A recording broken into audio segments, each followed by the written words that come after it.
وَإِنْ أَرَدْتُمُ اسْتِبْدَالَ زَوْجٍ مَكَانَ زَوْجٍ وَآتَيْتُمْ إِحْدَاهُنَّ قِنْطَارًا، اگر تم نے ایک بیوی کی جگہ دوسری بیوی کرنا چاہو تو ان میں سے کسی کو تم نے خزانے کا خزانہ دے رکھا ہو۔ اللہ رب العالمین نے محرمات یعنی جن لوگوں سے نکاح ممنوع ہے اس کی تفصیلات بیان فرمائی۔ اللہ تعالیٰ نے جو شریعت جو ہدایت ہمیں اس دنیا میں زندگی گزارنے کے لیے عطا کی ہے، کوئی باریک سے باریک مسئلہ زندگی کا ایسا نہیں ہے جس میں واضح مکمل رہنما خطوط موجود نہ ہو، ورنہ یہ چیز آپ کو دنیا کے دیگر مذاہب میں نہیں ملے گی۔ علامہ ثناء اللہ امرتسری رحمہ اللہ امام المناظرین، انہوں نے ایک کتاب لکھی ہے تقابل ثلاثہ، اس کا نام ہے۔ انہوں نے دنیا کے 3 بڑے مذاہب اور اسلام کو ساتھ رکھا ہے کہ اس مذہب میں یہ تعلیمات نہیں ہے، یہ نہیں ہے، یہ نہیں، اس کی تفصیلات بیان کی ہے۔ اسی میں سے ایک چیز یہ ہے کہ بہت سارے مذاہب ایسے ہیں جس میں اس کی کوئی تفصیل نہیں ملتی کہ نکاح کن کن عورتوں سے حرام ہے۔ آسمانی مذاہب اور دنیاوی مذاہب، یہ 2 ترتیب لوگوں نے کی ہے۔ آسمانی مذاہب میں حضرت ابراہیم علیہ السلام کی نسل میں جو چلے یہودیت، عیسائیت اور اسلام ہے، اور غیر آسمانی مذاہب اس کے علاوہ کہے جاتے ہیں۔ لیکن یہاں بھی کتابوں میں بڑی ترمیم ہو چکی ہے، اور اسی کے ساتھ ساتھ مشرکین مکہ جو تھے وہ اپنے آپ کو حضرت ابراہیم علیہ السلام کی اولاد کہتے تھے، اور انہی کے دین پر عمل کا دعویٰ تھا ان لوگوں کا۔ ان لوگوں کے ہاں بھی بہت ساری ایسی چیزیں رائج تھی، جاری اور ساری تھی، جسے اللہ رب العالمین نے ممنوع قرار دیا۔ اس سلسلے میں بڑی مفصل بحثیں لوگوں نے لکھی ہے کہ جو رشتے ممنوع اللہ نے قرار دیے ہیں، جیسے اللہ نے اگر کسی چیز کو حرام قرار دیا تو اس کی بے شمار حکمتیں ہیں۔ سب سے پہلی چیز تو اللہ نے حرام قرار دیا، اس لیے وہ چیز علیم و خبیر ہے، ہمارے لیے مفید ہو ہی نہیں سکتی۔ لیکن اس کے غیر مفید ہونے پر جب لوگوں نے تحقیقات کی، لوگوں نے اس پر جب ریسرچ کیا تو بڑی زبردست و مفصل بحثیں لکھی ہے۔ اللہ رب العالمین نے یہاں پر ارشاد فرمایا اگر تم ایک بیوی کی جگہ دوسری بیوی کرنا چاہو، آدمی ایک سے زائد بیویاں کر سکتا ہے، اور یہ بحث پیچھے گزر چکی، مثنی و ثلاثہ و رباع، فَإِنْ خِفْتُمْ أَلَّا تَعْدِلُوا، 2 3 4، فَإِنْ خِفْتُمْ أَلَّا تَعْدِلُوا، لیکن اگر تم کو خوف ہے تم ان کے درمیان عدل نہیں کر سکو گے، انصاف نہیں کر سکو گے، تو پھر تم کو ایک ہی پر اکتفا کرنا ہے۔ اللہ کے نبی نے ارشاد فرمایا کہ قیامت کے روز کچھ جرائم کرنے والے مجرمین ایسے ہوں گے کہ ان کو دیکھ کر لوگ بتا دیں گے یہ فلاں گناہ کا مجرم ہے۔ اس میں ایک ایسا شخص ہو جس نے 2 بیوی کی ہو اور ایک بیوی کو لٹکتا چھوڑ دیا ہو اور دوسری بیوی کی تمام خواہشات پوری کرتا ہو، اسی کو وقت دے رہا ہو، یہ بہت بڑا گناہ ہے۔ انصاف، عدل و قائم کرنا، دونوں کے ساتھ مساوات یہ رکھنا، دونوں کے حقوق کی ادائیگی کرنا، یہ بڑی ضروری چیز ہے۔ تو اگر ایک سے زائد آدمی بیوی کرے، ان میں سے کسی کو تم نے خزانے کا خزانہ دے رکھا ہے، مہر کی شکل میں، اگر آدمی بڑے سے بڑا اماؤنٹ دینا چاہے، اس کی طاقت ہے، عورت کا مطالبہ ہے تو وہ دے سکتا ہے۔ ایک روایت بڑی مشہور ہے کہ حضرت عمر رضی اللہ تعالیٰ عنہ کے دور خلافت میں مہر کی زیادتی لوگوں نے جب کی تو آپ نے کہا کہ بہت زیادہ لوگ مہر رکھ رہے ہیں، تو ایک خاتون جو اللہ کے نبی صلی اللہ علیہ وسلم کے دور میں، اللہ کے نبی صلی اللہ علیہ وسلم کے دور میں خواتین صحابیات بڑا زبردست علم رکھتی تھی، تو وہ آپ سے کہتی ہیں کہ اللہ نے تو قرآن میں کہا وَآتَيْتُمْ إِحْدَاهُنَّ قِنْطَارًا، خزانہ بھی اگر دینا چاہے تو آدمی دے سکتا ہے۔ تو آدمی کی اگر طاقت ہے دینے کی، عورت کا اگر مطالبہ ہے تو وہ کچھ بھی دے سکتا ہے۔ اگر تم نے دے رکھا ہے تو بھی ان میں سے کچھ نہ لو، وَآتَيْتُمْ إِحْدَاهُنَّ قِنْطَارًا فَلَا تَأْخُذُوا مِنْهُ شَيْئًا أَتَأْخُذُونَهُ بُهْتَانًا وَإِثْمًا مُبِينًا، اس میں سے کچھ بھی نہ لو۔ یعنی طلاق دینے کی صورت میں جو مہر کی شکل میں تم نے دیا ہے وہ تم کو واپس نہیں لینا ہے۔ کبھی کبھی ایسا ہوتا ہے کہ آدمی ایک سازش کرتا ہے کہ عورت کو طلاق لینے پر مجبور کرتا ہے، کہ جتنی بھی چیزیں ہیں اللہ رب العالمین نے یہ مسائل بیان کرنے کے ساتھ ساتھ بار بار طلاق کی بحث میں بھی یہ چیز ہے کہ اللہ تمہارے دلوں کا حال بہتر جانتا ہے۔ اس لیے اگر کوئی شخص آدمی اپنی بیوی کو طلاق دیتا ہے تو اس کو کچھ بھی دے رکھا ہے، خزانے کی بھی شکل میں، مہر کی شکل میں بہت بڑی چیز بھی دے دی ہے، تو اس کو واپس نہیں لینا ہے. خلا جب ہوتا ہے، عورت جب طلاق کا مطالبہ کرتی ہے تو جو کچھ اس کو ملا ہے وہ اس کو لوٹانا ہے. یہ حدیث میں اس کی وضاحت موجود ہے. تو اس لیے خزانے کا خزانہ بھی اگر دے رکھے تو اس میں سے کچھ نہ لو. کیا تم اس سے ناحق اور کھلا گناہ کرتے ہوئے بھی لے لو گے؟ یہ اس کا حق تھا جو تم نے دیا تھا، اور تم لوگوں تو یہ ناحق ہے. اور جب ناحق کوئی مال تم حاصل کرو گے تو یہ اللہ کی نافرمانی اور گناہ کا کام ہے، اور اللہ نے اس سے منع فرما دیا، اس لیے بھی یہ گناہ کا کام ہے. تو تم جو کر رہے ہو، اگر تم نے یہ کام کیا تو دو جرائم، ایک تو اس کی حق تلفی، اور اس سے بڑا گناہ یہ کہ اللہ کی نافرمانی اللہ تعالیٰ نے اس سے منع کیا ہے. وَكَيْفَ تَأْخُذُونَهُ وَقَدْ أَفْضَىٰ بَعْضُكُمْ إِلَىٰ بَعْضٍ وَأَخَذْنَا مِنكُم مِيثَاقًا غَلِيظًا. تم اسے کیسے لے لو گے حالانکہ تم ایک دوسرے سے مل چکے ہو. قرآن بڑی بڑی کتاب ہے، بعض چیزیں بڑی کنایے میں اس میں بیان کی گئی ہے، لیکن بہت آسانی سے آدمی کو سمجھ میں آ جائے. ایک خاتون جس سے آدمی نکاح کرتا ہے، اس سے تلذذ حاصل کرتا ہے، اس سے ملاقات کرتا ہے جسمانی. اللہ تعالیٰ نے اس کی طرف اشارہ کیا کہ تم ان سے مل چکے ہو، اس سے فائدہ تم نے حاصل کیا ہے، اور اب تم نے اسی شرط پر تو نکاح کیا تھا کہ اس کا حق مہر یہ رکھا تھا، اور اس کے بعد آپ اپنے مقصد کو بھی حاصل کر چکے ہو. اللہ رب العالمین نے ارشاد فرماتا ہے ان عورتوں نے تم سے وَأَخَذْنَا مِنْهُم مِيثَاقًا غَلِيظًا، ان عورتوں نے تم سے مضبوط عہد و پیمان لے رکھا ہے. جب نکاح ہوتا ہے تو بہت مضبوط عہد و پیمان ہوتا ہے. آدمی بیوی کی شکل میں اس کو قبول کرتا ہے، بیوی شوہر کی شکل میں اس کو قبول کرتی ہے. بہت بڑا عہد و پیمان رہتا ہے. نکاح عہد و پیمان ہے پوری زندگی کے لیے. اللہ رب العالمین نے کہا الرجال قوامون علی النساء. نکاح جب کرتا ہے آدمی تو یہ اس عورت کے نان و نفقہ کا ذمہ دار وہ ہوتا ہے. اس کو اللہ نے قوام بنایا ہے، اور پہلی مہر کی شکل میں پہلی قسط تو وہ مجلس نکاحی میں ادا کرتا ہے. گویا یہ ایک اعلان ہوتا ہے کہ اب یہاں سے قوام اس کا میں، اس کی تمام ضرورتوں کو پورا کرنے والا. اس کی تفصیلات احادیث میں ہے. اللہ کے نبی نے ارشاد فرمایا تم میں بہترین شخص وہ ہے جو اپنے اہل و عیال کے لیے بہترین ہو.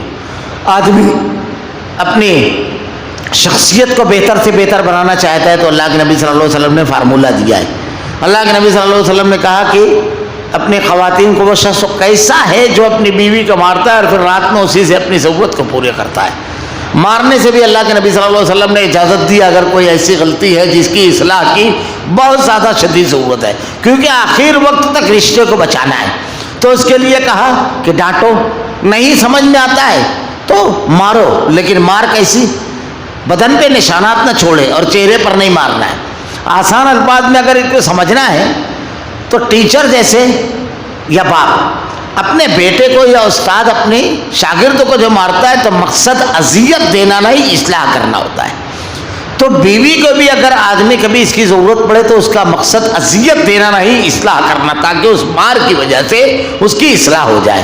یہ ہونا چاہیے مقصد. اور اللہ کے نبی صلی اللہ علیہ وسلم نے ارشاد فرمایا مرض الموت میں کہ میں تم کو دو کمزور لوگوں کے بارے میں نصیحت کرتا ہوں، ایک غلام اور دوسرا بیوی. وہ سب کچھ چھوڑ کر آپ کے پاس آتی ہے اور پورا آپ کے اوپر منحصر ہوتی ہے. شب کی تنہائیوں میں آپ کا رویہ اس کے ساتھ کیا ہوتا ہے، گھر کی چار دیواری میں آپ اس کے ساتھ کیا کرتے ہیں، یہ رب بہتر جانتا ہے. اس کو اپنی زندگی کا شریک حیات مانتے ہیں یا غلام مانتے ہیں، اس کے کمزوری کی وجہ سے اس کے ساتھ ظلم کرتے ہیں، یا اللہ نے ہنہ لباس لکم وانتم لباس لہن جو کہا ہے وہ رویہ اس کے ساتھ ہے.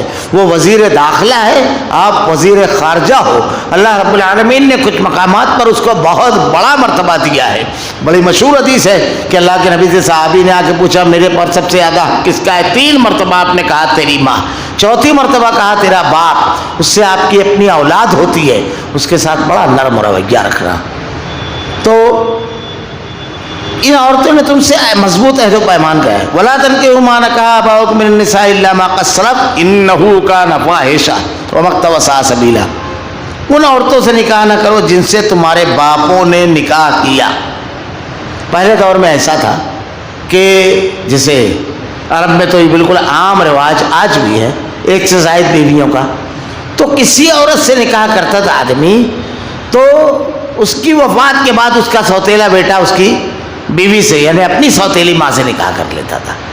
اللہ رب العالمین نے اس کو منع فرمایا کہ یہ حرام ہے. اگر کوئی شخص کسی سے نکاح کر لیتا ہے تو آگے بھی تفصیلات آنے والی ہے، تو اس کی اولاد اس سے، چاہے وہ دوسرے شوہر سے ہو، چاہے وہ دوسرے شوہر سے ہو، چاہے اس سے، لیکن اس کی اپنی اولاد اس سے نکاح نہیں کر سکتی۔ ایسے ہی جس عورت سے آدمی نے نکاح کیا ہے وہ جو بچوں کو لے کر کے آئی ہے، یعنی جو بچی ہے اس کی، اس سے آدمی نکاح نہیں کر سکتا اگر عورت سے نکاح کر لے ہوئے، یعنی دوسرے شوہر سے اگر اس کے بچے وغیرہ ہیں۔ تو یہ مشرکین مکہ میں تھا کہ بڑا جو شخص ہوتا گھر کا، پیچھے بحث گزر چکی، وہ پورے مال پر قابض ہو جاتا اور سوتیلی ماں سے نکاح کر لیتا اور ساری وراثت اس کو مل جاتی۔ اللہ رب العالمین نے اس سے منع فرمایا، یہ بے حیائی کا اور بغض کا سبب ہے۔ دو اس کے نقصانات بتائے اللہ رب العالمین نے، ایک بے حیائی، رشتوں کا تقدس ہی ختم ہو گیا، حیا کہاں ہوا باقی رہے جی، بغض، اس کی وجہ سے جو عناد آئے گا اس کے مضمرات اس دور میں واضح تھے، اور اللہ رب العالمین نے گناہوں کے مضمرات اور نقصانات کو بیان کیے ہیں کا سبب ہے، اور بڑی بری راہ ہے، بہت ہی برا راستہ ہے یہ۔ اللہ رب العالمین نے ارشاد فرمایا، تین بڑے نقصانات اس میں بیان فرمائے ہیں اللہ نے، اس لیے اب اللہ تعالیٰ نے ارشاد فرمایا مگر جو گزر چکا، انجانے میں اگر کوئی شخص کوئی غلطی اور گناہ کر لیتا ہے، نادانی میں، لا علمی کی وجہ سے، تو اس کے لیے توبہ کا راستہ کھلا ہوا ہے، لیکن جان بوجھ کر کے اگر آدمی کرتا ہے تو پھر اس کو سزا دی جائے گی۔ انما التوبۃ علی اللہ للذین یعملون السوء بجہالۃ ثم یتوبون من قریب، پیچھے آیت گزری ہے کہ جہالت اور لا علمی کی وجہ سے اگر کوئی غلطی ہو جائے تو، لیکن اب آج اسلام آ چکا تو اب کسی شخص کے لیے اس میں کوئی گنجائش باقی نہیں رہ گئی۔ اب اس کو نکاح کرنے سے پہلے یہ دیکھنا ہے کہ کہاں کہاں نکاح جائز ہے، اس لیے کہ اس حدیث کی شرح میں اللہ کے نبی نے ارشاد فرمایا، طلب العلم فریضۃ علی کل مسلم، ہر مسلمان پر علم کا حاصل کرنا فرض ہے، مرد عورت بچے بوڑھے سب، اتنا جتنی اس کی ضرورت ہے۔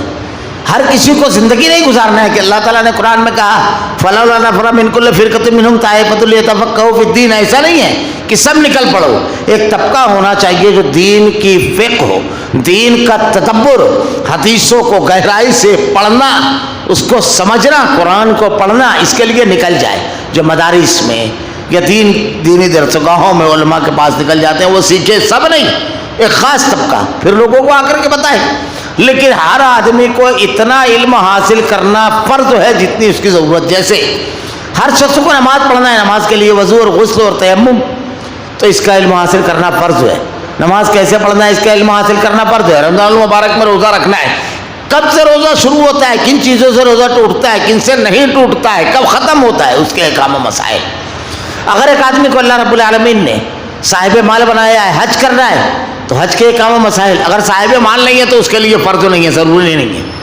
اگر اللہ نے صاحب مال بنایا تو زکوٰۃ 8 مصارف ہیں، کتنا دینا ہے یہ اس کا علم ہو، اگر نہیں ہے صاحب مال تو کوئی ضروری نہیں ہے، لیکن جتنا ہے۔ اب نکاح کرنا ہے تو نکاح کے احکامات، کس سے نکاح کر سکتے ہیں، نکاح کے بعد اس کی ذمہ داریاں کیا، یہ جاننا فرض ہے، ضروری ہے۔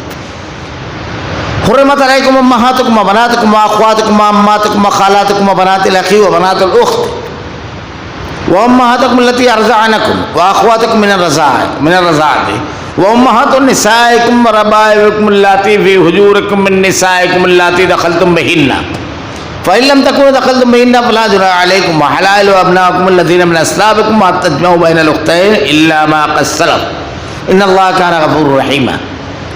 وہ رشتے جن سے نکاح کرنا حرام ہے، اللہ نے اس کی تفصیلات بیان فرمائی۔ حرام کی گئی ہیں تم پر تمہاری مائیں، تمہاری لڑکیاں، تمہاری بہنیں، تمہاری پھوپھیاں، تمہاری خالائیں، اور بھائی کی لڑکیاں اور بہن کی لڑکیاں، بھتیجی بھانجیاں، اور تمہاری وہ مائیں جنہوں نے تمہیں دودھ پلایا ہے، رضائی کہا جاتا ہے اس کو، اور تمہاری دودھ شریک بہنیں، اور تمہاری ساس، اور تمہاری پرورش کردہ لڑکیاں، اور تمہاری گود میں ہیں، تمہاری ان عورتوں سے جن سے تم دخول کر چکے ہو۔ ہاں اگر تم نے ان سے جمع نہ کیا ہے تو تم پر کوئی گناہ نہیں۔ اور تمہارے سلبی سگے بیٹوں کی بیویاں یعنی بہو، اور تمہارا 2 بہنوں کا جمع کرنا، جو گزر چکا سو گزر چکا، یقیناً اللہ تعالیٰ بخشنے والا مہربان ہے۔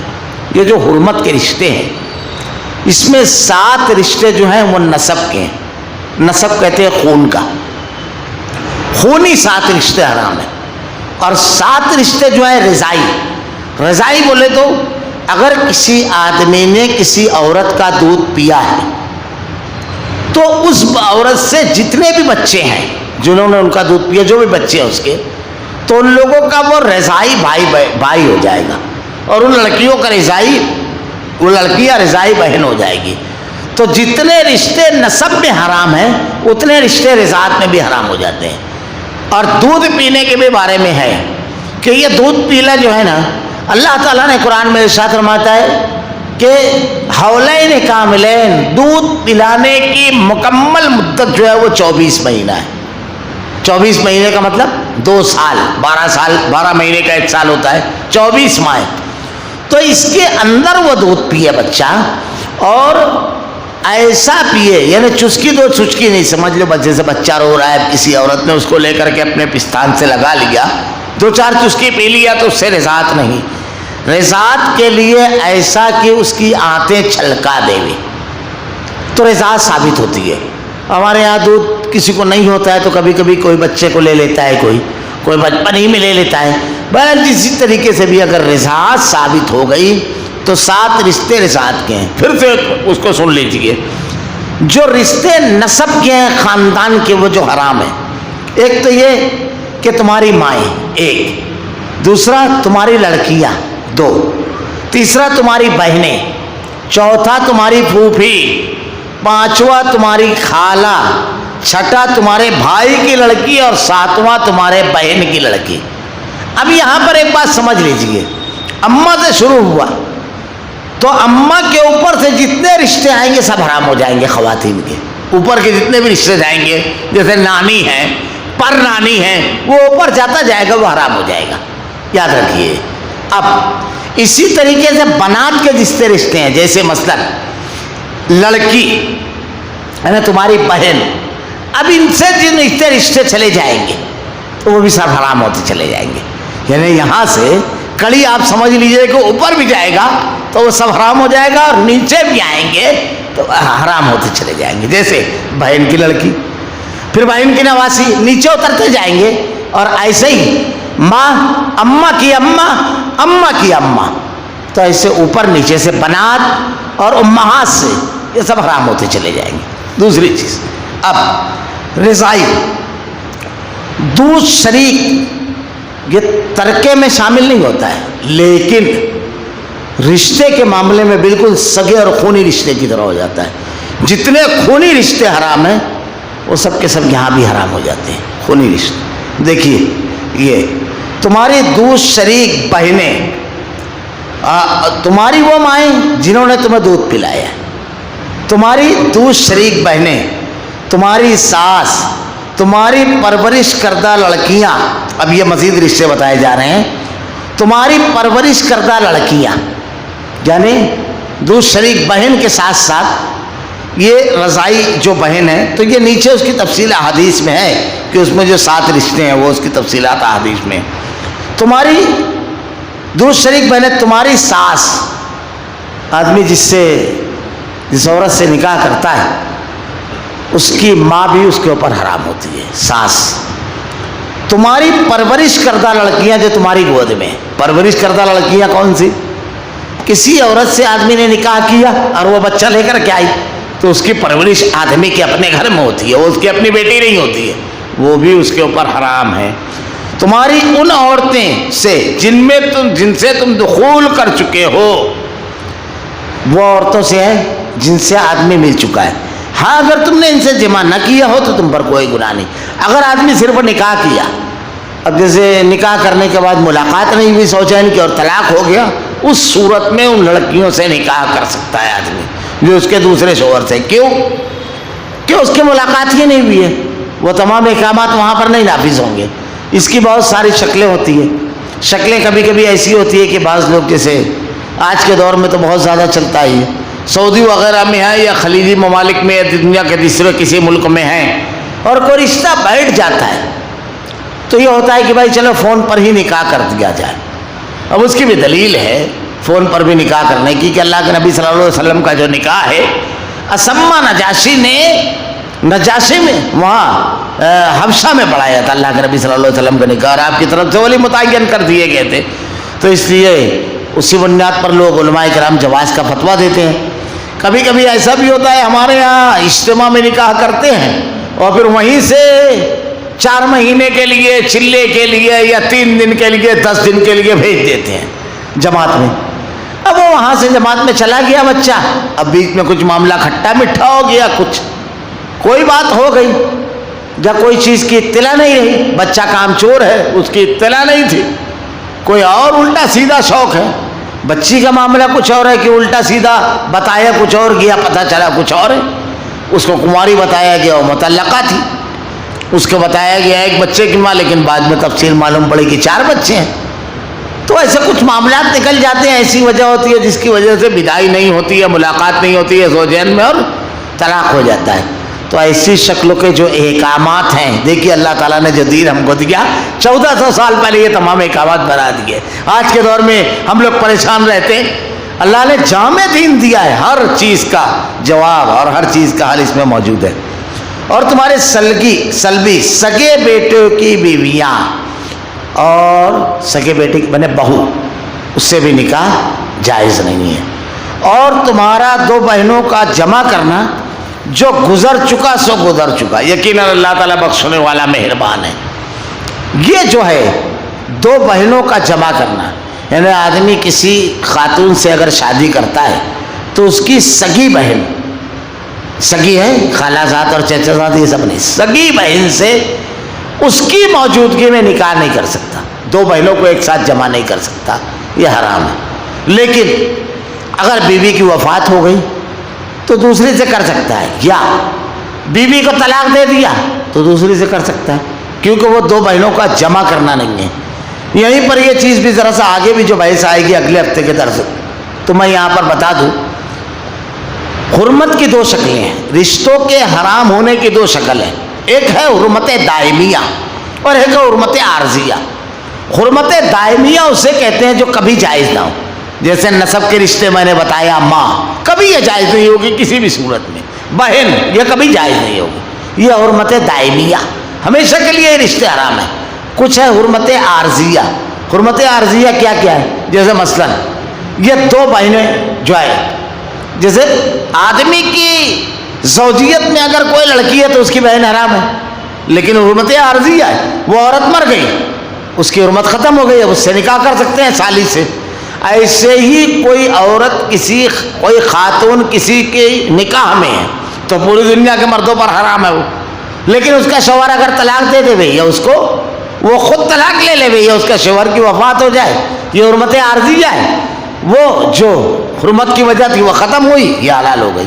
تو ایک ہے حرمت عارضیہ اور ایک ہے حرمت دائمیہ. یہ 2 بہنوں کا جمع کرنا, یہ ایک ساتھ جمع کرنا حرمت دائمیہ ہے, لیکن دوسری بہن سے نکاح کرنا ان شکلوں میں جو میں نے بیان کیا, طلاق یا وفات کے بعد, یہ جائز ہے. اللہ رب العالمین سے دعا ہے کہ رب العالمین اپنی زندگی کے تمام امور کو تیری نازل کردہ ہدایت کے مطابق کرنے کی توفیق دے. رب العالمین اللہ تیرے کلام کی آیتیں اور تیرے نبی کی احادیث کو ہمارا کردار و عمل بنا دے. رب العالمین اللہ ہم بڑے کمزور بنتے ہیں, رب العالمین ہم میں اور گناہوں میں دوری پیدا فرما. اللہ نیکیوں سے محبت پیدا فرما, جنت میں لے جانے والے اعمال کرنے کی توفیق دے. رب العالمین ہمارا خاتمہ ایمان پر فرما. ربنا لا تزغ قلوبنا بعد إذ هديتنا وهب لنا من لدنك رحمة إنك أنت الوهاب. سبحانك اللهم وبحمدك أشهد أن لا إله إلا أنت أستغفرك وأتوب إليك.